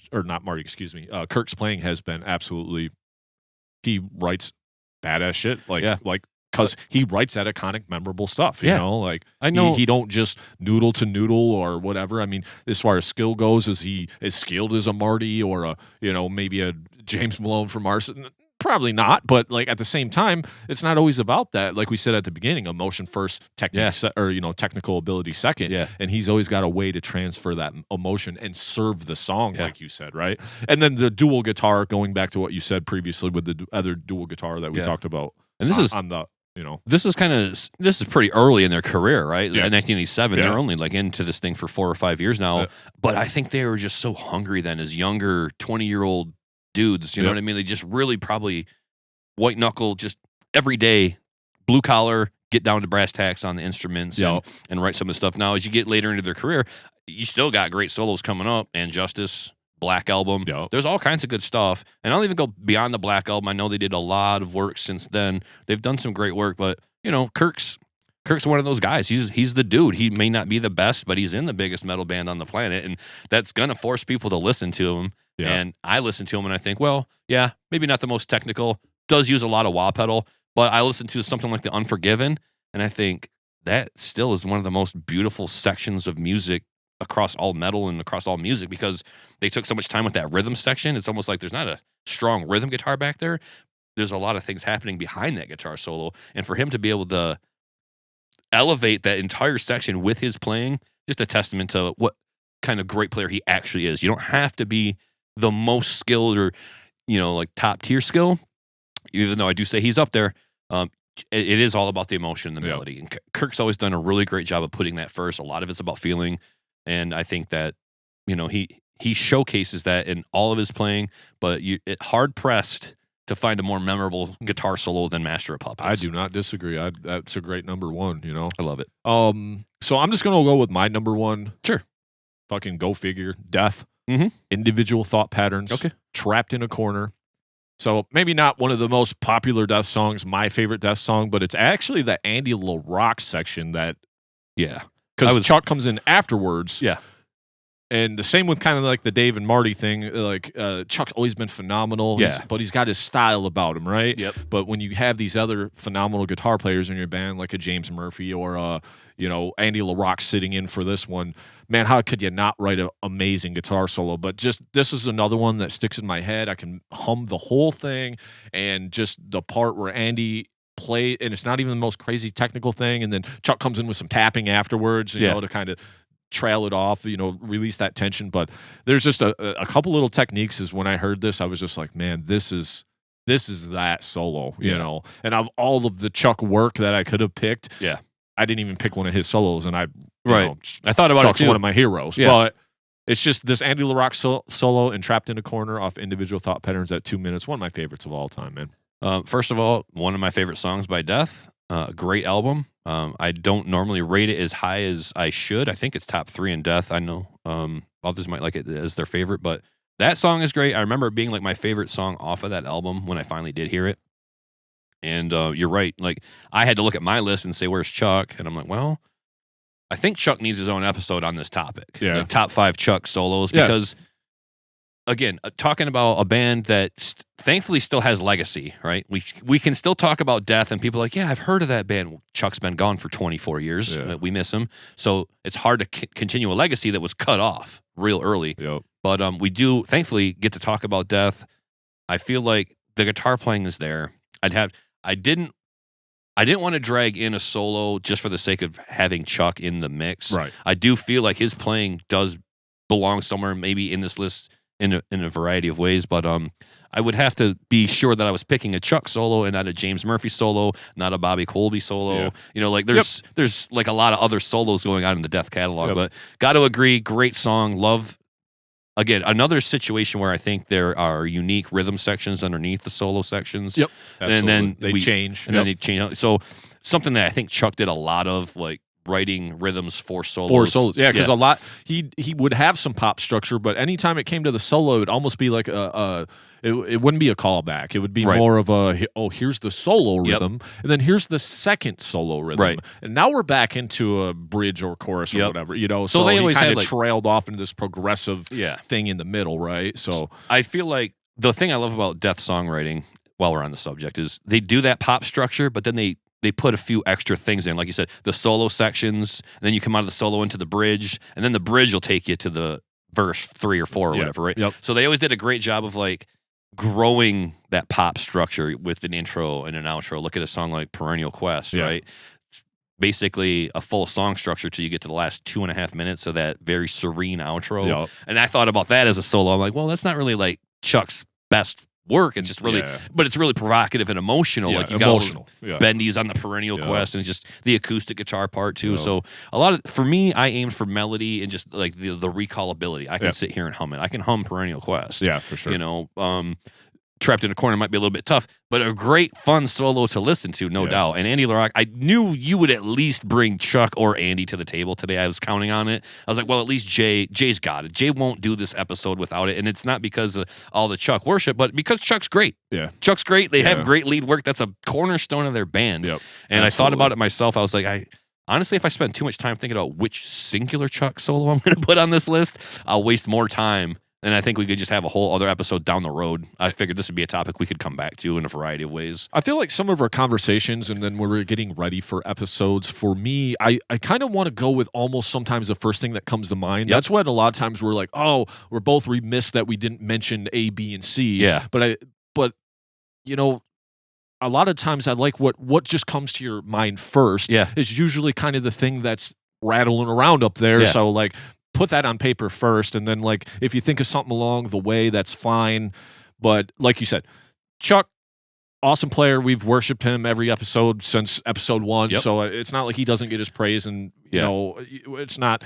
And this solo itself, like I said, I like the Chuck solo, but it's not even my favorite solo. It's the Andy LaRocque part that's cool because it has the dual. He's got his little famous, like it's got this melody on it where it's kind of a weird thing because he even does it on the At the Gate solo that he does too, because it's just like a harmonizer. Yeah, it's a type of harmonizer thing. Yeah, absolutely. Thank you. You can just tell it's an Andy LaRocque solo, you know, when he's guesting on it or whatever. Yeah. But to me, that was just always one. Like when we're playing guitar, we're listening to this. I'm like, I'm trying to learn this solo because it's so badass. So I remember having the tabs and everything. Yeah. Oh yeah. So just real quick, just a couple more that come to mind, like An All Shall Perish, Awaken the Dreamers, When Life Meant More. All the lead work on that is just absolutely amazing. The Chris story. Yep. And then Morbid Angel, Where the Slime Live. I mean, that's an iconic. I mean, Trey has his own style. Yes. But that's also like an iconic solo too. Yeah. Like if you talk about death metal, people are gonna be like, "Where the Slime Live?" Come on, man. Yeah. You know, because he can get into that scribbly territory. Mm-hmm. They can kind of get into that grindy, washy. You know, where it's hard to kind of discern what is actually happening sometimes, right? Yeah, Because that's clarity. death metal for you, and the death metal, right? But Where the Slime Live, completely different, weird song, but then like the whole melody that comes in and everything after that. So there was just a couple other mentions. I mean, then I like that solo proceeding on the title track. Is it Dominate or Domination? Yeah, It's one's the title of the album, one's the title of the song. But even that one, I can hear like the way he starts up the solo. Yep. Like it's just like little chunks. Yeah. And it's just so unique, and it is like his style. He builds a little tension into his solo before he kind of lets the floodgate open up on you a little bit. Yep. Trey, not on my list of 5 today for reasons, but would never sit here and say he doesn't belong. Right. It's just the angle I was coming from. Yep. But yeah, Trey's stuff, I know Trey is worshipped like almost in the same regard that we hold Chuck. A lot of people hold Trey to that same standard, and I'm right there with you. I fucking love Trey. Honestly, I hope he's doing well because the last tour didn't end very well for them. And I'm hoping that he and the band come back stronger because they're still on my bucket list. Well, we also got so much shit for talking bad about, I don't even say bad, we didn't resonate with Formula is Fatal to the Flesh on our episode that we did about Morbid Angel, which is one of our most viewed episodes. And we were coming up with Domination, and we wanted David Vincent, and we wanted Domination Part 2, and Formulas was Steve Tucker and something fucking else. Yeah, and after going back and listening to it, I enjoyed it. I actually want to listen to it again because, and I'll tell you why here in a minute, but I was like hearing stuff I never heard before when I listened to it again. I'm like, this is actually way better than what I thought, but it's time and place for everything, man. You know, so like, forgive me for not listening to the album you love. Like, why you beating me up over it? Jesus Christ, there's a billion fucking songs to listen to, if not more than that. Like, well, we also didn't really come from knowing ABC albums from Morbid Angel, right? You know what I mean? We kind of picked up right with Domination. Yep. And so that was our thing. Well, Domination now in the hindsight is kind of like the anomaly because they were really rip-roaring death metal for A, B, and C, right? Altars. Yep. Altars, Blessed, and what was it? I forget. What the fuck is the C? Why am I blanking so hard? I know it has Enrapture on it. Anyway, C album. Covenant. Covenant, thank you. I was thinking Conjuring. Yeah. Covenant, like those are way more rip-roaring death metal. Mm-hmm. But Domination has so much more groove on it. You know, it was that major label release. Yeah, shit also Eric too. Rutan steps into the fold, I think, to help produce, and he's definitely the second guitarist in that one. I don't know if he was on Covenant, but I don't think that was so. just a But 3-piece. We went over all of that. It's just hard to remember all of that information. So, so Trey belongs in the discussion. Yeah, for sure. So I just wanted to bring that up, you know, as far as that. And then when we talk about iconic, you know, we're talking about metal. I mean, you'll by the time this comes out, our Ozzy episodes will be out. So I mean, come on, like No More Tears, iconic as fuck. Oh yeah. I mean, you know, a lot of Zakk Wylde work, a lot of Ozzy work, a lot of Randy Rhoads work. I mean, this shit is just iconic. I mean, these are soloists. You know, his whole. Go listen to those episodes. We give praise and we talk all of Ozzy. We kind of bundled into those 2 episodes. But I would just be remiss if I didn't say iconic solos and we didn't say Zakk Wylde or No More Tears or, you know, any of the other solos that, you know, Ozzy would put out. And then, you know, Slash might not be. I know I brought him up at the beginning of this show, and I'm like middle of the road on GNR. I'm not a diehard fan and like all the B-sides, and I don't necessarily love all of the radio stuff either. I'm kind of in between where there's a lot of cuts I like. I like a lot of Appetite, and I do like some GNR, but to say Slash isn't one of the like goats as far as like writing iconic solos, you can't say that he's not, man. Right. I mean, because that's kind of what to me makes that band is the songs are good, but you might have a producer in the mix. But when Slash is like, let me rip this solo, just like, dude, you're going to hum like every solo after you've heard it 2 times, right? So Slash I had to say Slash on this He's episode, got a whole list, you know, going down the line. He's got plenty of good, memorable guitar work solos out there. So Slash for sure on the list. All right, so we're going to dive in real quick. Is there anything else that you wanted to touch on before we kind of start to wrap this up? The last section of this is we're just going to go into, like I said, we asked our audience what their favorite guitar players are. So I'm going to say your name. And then I'm gonna say what solo they picked. Okay. So, and then we can kind of just bounce a couple ideas. So, Eric Stroud, you know, the homie, been on the show. Black Temple, 25 other bands, Apocalypse Devastator, 666, and 42 other projects. One of the homies, he said, "Grave, You'll Never See." Okay, love that album. A Morbid Way to Die would be the song, I believe, and it comes in at 318. I listen to all these solos. Yeah. So just for a note, kind of one of those bendy, scribbly death metal solos. Great song, cool band.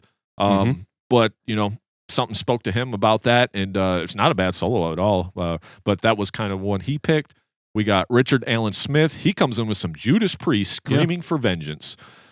Bloodstone comes in at 212. To me, it was kind of like a real 80s blues solo, but the phrasing on it was great. I mean, the Priest guys can rock it. Oh, yeah. We got the Blasphemian. There you go. He put Unearthly Invent by Deeds of Flesh on the album of What's to Come. We just talked about Deeds of Flesh on our Death Metal Revisited, or Old School Death Metal Revisited. Man, what a sick track this is. The solo is fabulous too, but man, fucking Deeds of Flesh is so good. Go check that out. We got Tommy Drums White. He comes in with the Pantera Cowboys from Hell. He comes in with Pantera, the song The Sleep from the Cowboys from Hell album. Yep. And then 244. I mean, I just put 6 solo, of course. It's Dimebag. What do you think? It's not one that really registered to me because I'm like, The Sleep. I even had to think about it. I'm like, what album is that on? Yeah, and I was like, thought it was pre-Cowboys. I thought that too. And I was just like, that just shows how much I haven't really listened to Cowboys. It's a good one. We listened to the songs that were popular then. Like we did Primal Concrete, Sledge, Domination, Cowboys, Cemetery Gates. We did all kind of the heavier stuff, I guess, but I don't know. But great album still. Yeah, when we were coming into Pantera, they were onto Vulgar, and so we didn't go back. Yeah, that's where I was we at. Kind of was went forward fucking with hostile. That's where I was at, You got Weaver Black. He says, Morbid Angel, Eyes to See, Ears to Hear. And he says, Pure Evil. That's off the Domination album. That's 1 minute 57 seconds to 2:30. Yeah, all those solos on that album are brilliant. It's like hard to say one's better than the other, but yeah, good call on that. We did skip Benjamin Grimm with Decapitated Earth Scar. Did we? That was the next one that I was going to say. Because we just did Weaver Black.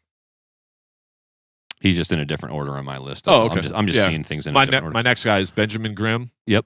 Decapitated Earth Scar, the album Anti-Cult, 3 minutes. What a slick solo I put. And the rhythm is great. I think this is a band that I need to revisit.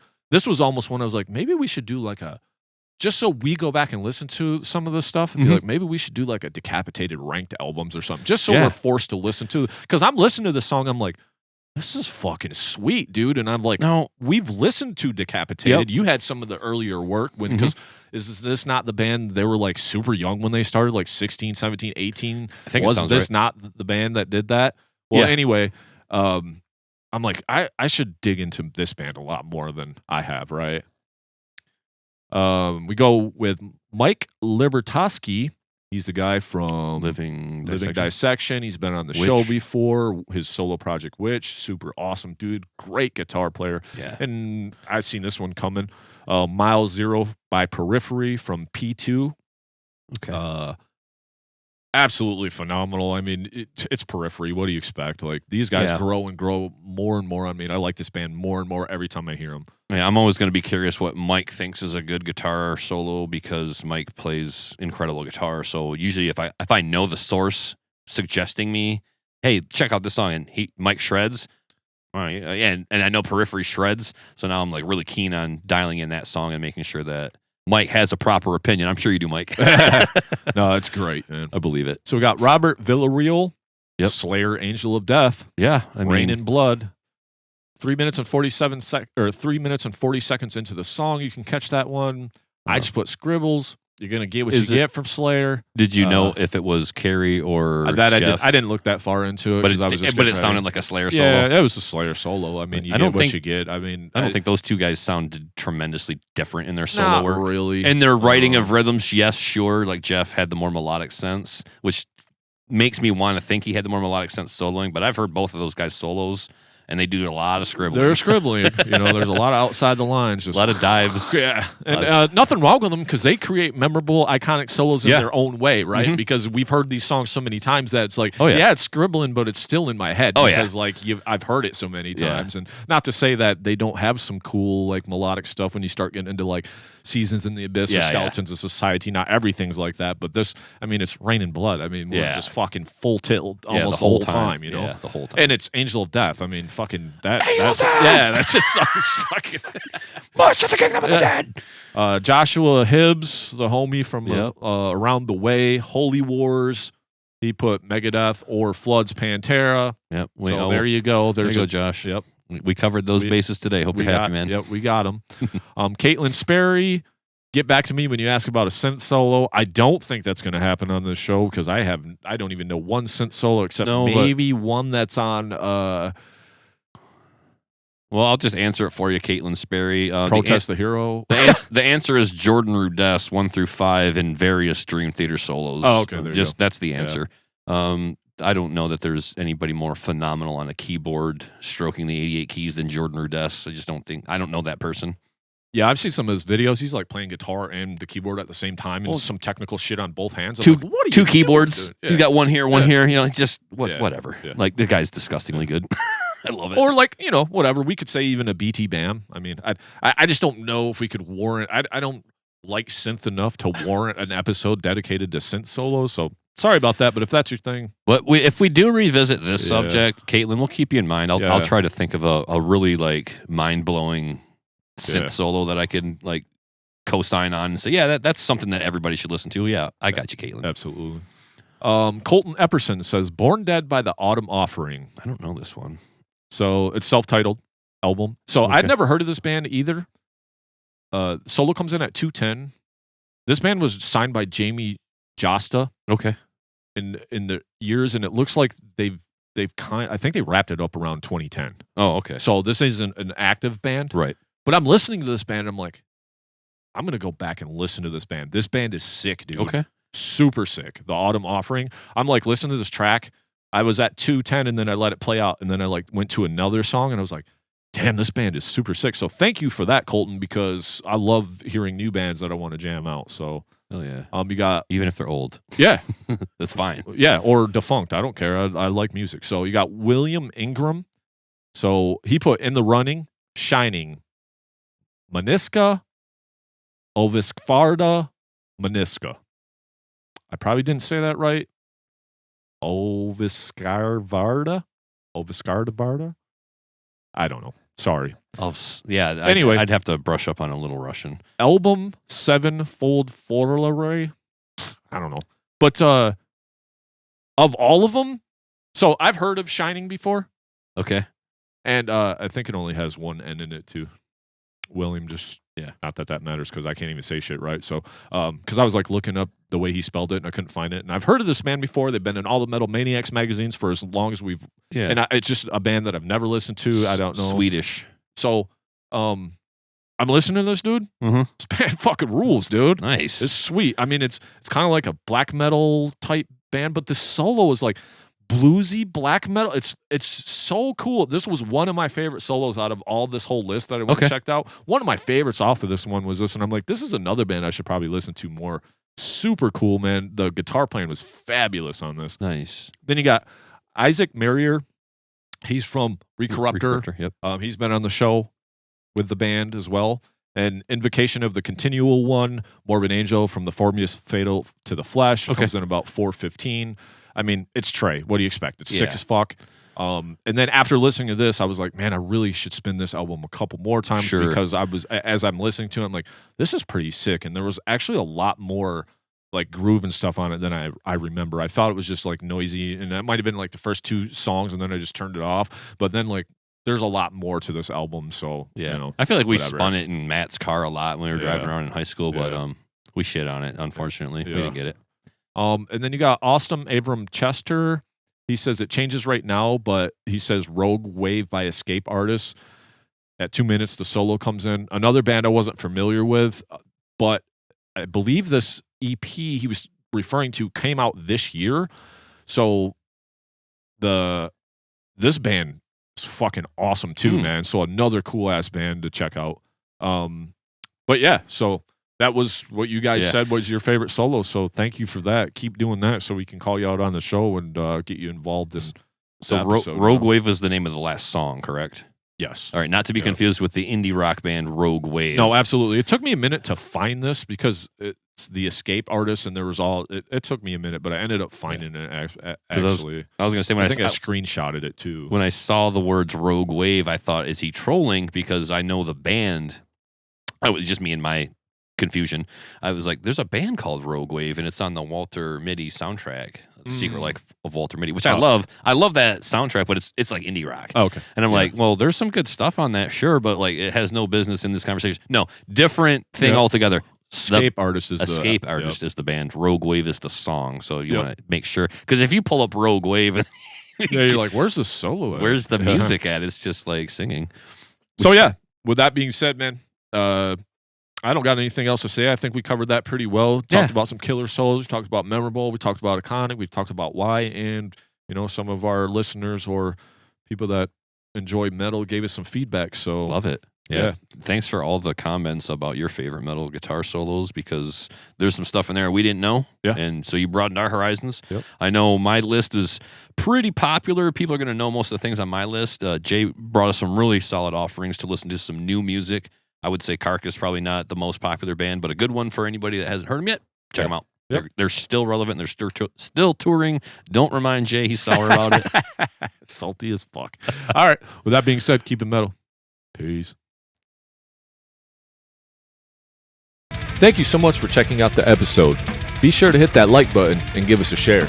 Yeah, and if you enjoyed our podcast today, please give it a rating on your streaming service to help us gain some exposure. And if you really enjoyed the show, please give us a follow or hit that subscribe button and come hang out with us every week. And remember, keep it metal.